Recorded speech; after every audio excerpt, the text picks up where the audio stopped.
So, kani nga pag-describe sa set, kuan siya, no? Kanang mix nga pag-describe. A is equal to the set of all vowels in the English alphabet. So, mura siya descriptive, no? Mura siya og declarative sentence. Or, pwede po na siya pagka-words, pwede siya tawagon nga, set A is the set of all vowels in the English alphabet. Bali, mawala na ang equal sign. But basically, we have two, sa mathematical na expression, kani siya kadili, magini siya purely mathematical. There are essentially two ways to describe a set. Okay? First way is by, kanang gitawag nato og, ato ang ginagamit, no? Roster method. Saan ng roster method? Well, when we say roster method, ang meaning ana is roster, meaning roll, or meaning list. I-list lang nato. I-list lang nimo ang mga elements sa set. No? Listing. Or roll. No? List sa roll call, tawagon nimo ang list ng mga estudyante. Like, di ba, sa una, sa elementary patra, kay nag roll call every start sa klase. Tawagon to, kinsay late, kinsay absent, ingon ana. So, kanya itong example dahil karon, like, this one, mao ni ang example sa roster method. And how do we write the roster method? Atong nga naman pagsulat, no? Set name, A, equals, dayon, kani, parenthesis, kaning curly braces, diha na mo iunag sulat, mo na yung magkuan nga, mag-start na kaglista sa imong members sa sets, or we call that element. So, A, E, so, comma, no? Separated by comma, I, O, U. Okay? Mo na siya ang way, no? List method. Pwede pod, well, pwede pod na, set A is equal to, pwede lain-lain og order, like E, A, I, U, O. Pareho ra na sila. Well, kay dili man importante kung yun sa pagkasunod-sunod ni mugsuot. Ang importante is sila tanan naa sa sulod sa set. Meaning, maragod og team mo, team. Ikaw imong name A, imong kauban E, imong isa ka kauban I, then O, then U, or what if mag-igsuon mo, no? Dayon imong parents kay pangalan sa inyo mga kuan, mga tawag ani, mga unsa gali ni siya, consonants, dili consonants, no? Sa tawag gali ani nila? Vowels, no? Mga vowels. Ikaw pinaka-eldest imong pangalan A, sunod nimo E, I, O, U. Karon sa inyong grupo, dili mag-matter kung nauna ba ang E, nauna ba ang I. Basta importante na sulod lang mo tanan, no? Mo na ang set A. Dili pwede nga kulang na dayon og member, like, di na siya tama na kalamin ka. A is equal to A, E, O, U. Di na siya tama. Wrong ni siya. Anong wrong ni siya?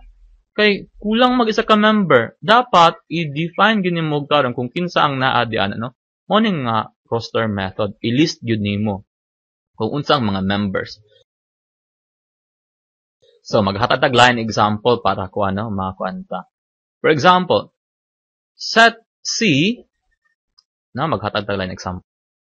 For example, set C is equal to the set of all counting numbers. The set of all counting numbers. Well, kanang tudloan man tag-ihap sa una, diba? Sa all counting numbers. So, mag-count ta, like, 1, 2, 3, 4, 5. Ingon anak man, diba? Taman. Well, taman sa kabalo pagka mo ihap, no? Actually, wala na siya taman. Magkadako lang siya na magkadako. How do we write that here? Well, itong isulat siya. C, mo man pangalan sa set. Then we write kung unsa ang mga member niya, no?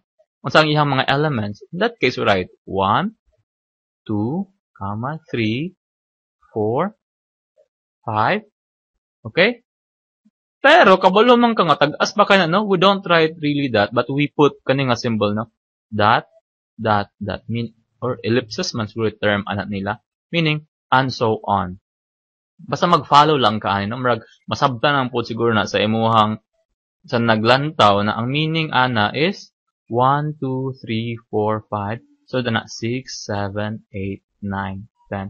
So, dili na sa sarili nga, isulat, gini mo tanan elements, gini, but, implied na siya or kasabot na po siguro ang nagbasa na tama na siya continuous, no? Kanang dot. Okay? Bali, ing ana lang pagsulat. Well, So, as you can see, dili maayo pod nga maglist lang katanan.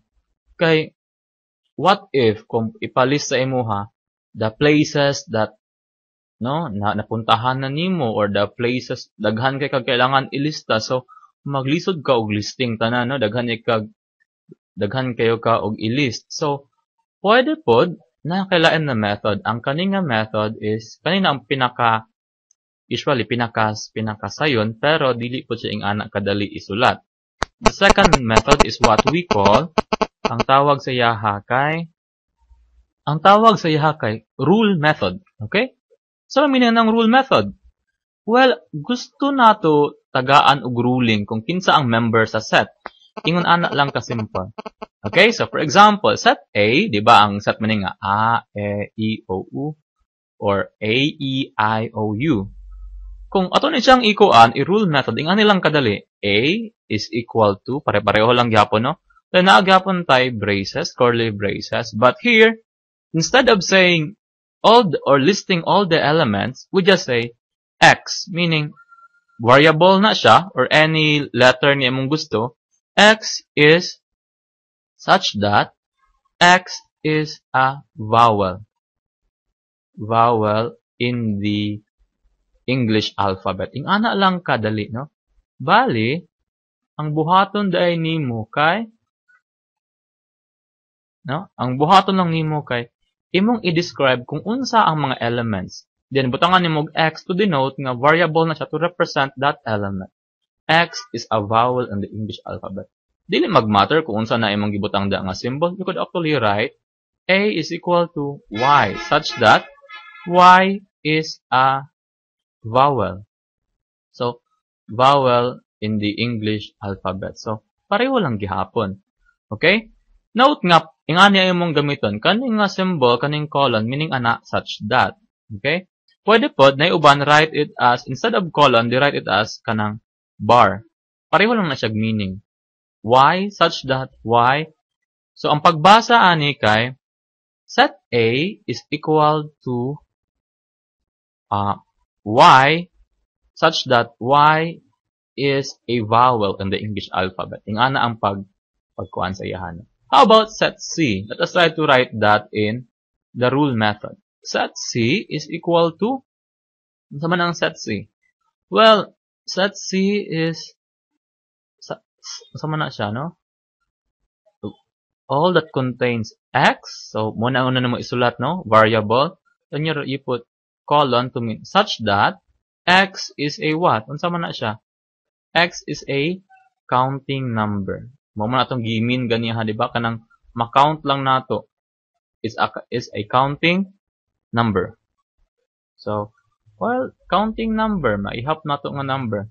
So, may mga short isulat, kani siyang rule method or kaning roster method? Well, ang answer kay depende kung unsay ang mas complex. Well, kaniyo, X is a counting number. Pareho lang na sila, di ba? Dapat, ang idea man ani is, when kani ang pagka-express, dapat kabalo ka musulat sa roster method. Or lahi pod. Ibutang ang roster method, dapat kabalo ka kung unsaon sa pag-express in terms of rule method. Ingon ana lang kay naamang advantage ang isa't isa, no? Dili kay meaning ang roster method mo ipinakasayon. Dili po siya ingon ana kasayon. So, let's do some examples on that para later, no, para ma-learn nato kung unsaon gid ay pag name ang sets, unsaon pag pagbutang sa mga elements sa set. So, as a recap, let's try to have a review on what I have just said. Set is just a collection, meaning ana, grupo lang siya, no? Isa ka set nga bike, for example, is a collection of iyang mga parts. Ligid, bearing, or kana bang manobela. How about kanang part ba sa bike ang TV? Murag dili, no? Dili. So, meaning dapat, klaro lang nimo pagka-define. Is a collection of clearly defined objects. Meaning, mga members. Kanang nga object mo na members or elements sa set. Dapat, ang imuhang reader, ang imuhang nagbasa is sure siya kung kana bang iyang object member ba o dili. For example, the set of all vowels in the English alphabet. So sure ka nga dili member ana ang alpha or dili member ana ang 1. Number 1, is it a member sa set A? The answer is no, it's not because dapat vowel lang. So, mo ni siya, no? We write set A, kani siya nga form is what we call the roster method or listing. Ilista ang member sa sets. In this case, A, E, I, O, U, maura ang members. And by the way, let me remind you na nadatay word na cardinality sa sets, meaning pila ka book members. So, but we'll discuss that later. Ang meaning ana kani nga set, kuan ka book member 5, right? 5 ka book elements, A, E, I, O, U. So dili mag-matter no kung unsay una nimo isulat, O ba, I ba mo una isulat, basta masulat nimo tanan. Okay? Ingon ana lang siya kadali. So dapat clear ang pagka-define. Next will be ato pog gi-discuss na unsa ang mga different ways to mathematically express sets. Kani na discuss na gani na kani ang roster or i-list lang nimo tanan elements. How do you write that? Capital ang nimo ang name sa set, equals, then curly braces, then ilistan din nimo na separated by comma. Okay? Then, sa rule method, pare-pareho lang sila, pero instead of writing every elements, we just describe kung unsa ang elements. So, ingana nato pagsulat, no? X, or any variable, pwede Y, pwede Z, depende na sa imuha. X is a variable meaning it could take different values. Like X, such that X is a vowel in the English alphabet. So, bali, ato lang yung gi-describe. Unsa man ni siya? Vowel ni siya sa English alphabet. Bali, kung tagaan ka ni, dapat masulat ni mo ning roster method. Or dapat, kung nakay roster method nga pagkalista sa set, dapat kabulo ka unsa yung equivalent ana nga rule method. So, actually, no, pareha na po dito sa isa. And, dili dahil lisod ang set. Grupo ra dahil na sila. For example, na kamo, grupo mo na mo isa ka grupo or isa ka team. So, ang isa ka team is made up sa iyang members. Kung kulang na yung members, dili na mo nga maunga grupo. Yung ana na siya. So, dapat clear ang pagka-define para mahimo siya nga set, kanilang no? Collection of clearly defined objects or ang tawag sa mga object or members sa sets kay elements. So, that's how simple set is. Thank you.